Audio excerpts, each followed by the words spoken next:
RollerJam Arena. I'm Ken Resnick along with Lee Rehrman. It's halftime, and halftime of a suddenly close one. It had all the markings of a blowout, but right at the end, the California Quakes came up big. Now, we talked at the beginning about the Florida Sundogs, their ideology. They play a controlled game, very, very much teamwork-oriented, and the first half absolutely epitomized that for the Sundogs as Hawk, no less than 5 jammers scored for Florida. Well, the 5 jammers scored, and there was 2 big question marks we had coming into this game. One was Debbie Rice for the women's Sundogs, and the other was Posse Shalene for the men's Sundogs.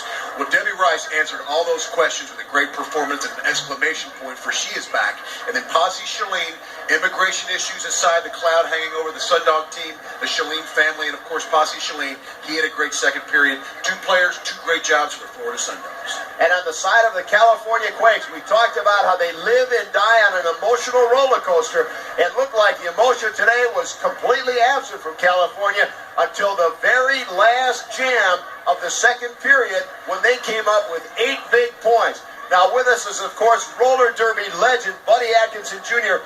Buddy, on your telestrator, take us through that final 8-point jam, which really put the Quakes right back in the thick of things. This was a giant play, 5 men involved. Great jamming happening right here. Good blocking in the rear. And here's the element that I love. We got these 2 gentlemen, Vaughn and Montgomery, taking down, or setting up to take down, 4 opposing players. This is great. Now we've got a stop block here by Atkinson. You've got the 2 jammers moving in here, Slopey, and here's Santiago moving down to the inside. Russell is going to get knocked on his butt. And this is where it really happens, beautifully done, executed. We've got the 2 jammers clear. You've got a jump here.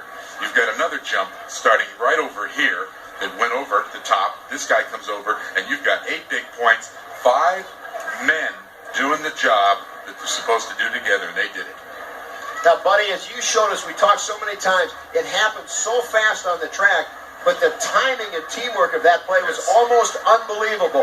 If Chad Vaughn and Rusty Montgomery, one, had not only worked their lead blocks in tandem, and if Sean Atkinson had not had his stop block, if any of the 3 had been out of sync, it would have telegraphed the play, but the timing was absolutely perfect. It was perfect as right.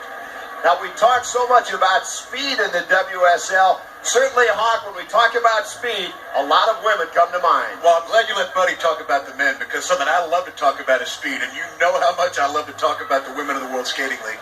And right now, we're going to take a look up close and personal at much of the speed in the World Skating League. I am the fastest woman in the World Skating League. I am the fastest woman in the World Skating League. I am the fastest woman in the World Skating League. In the WSL, there are 2 types of jammers, the quick and the dead. And when it comes to speed, no one comes close to Heather Gunnan, Debbie Rice, and Amy Craig. They are the speed queens of the WSL.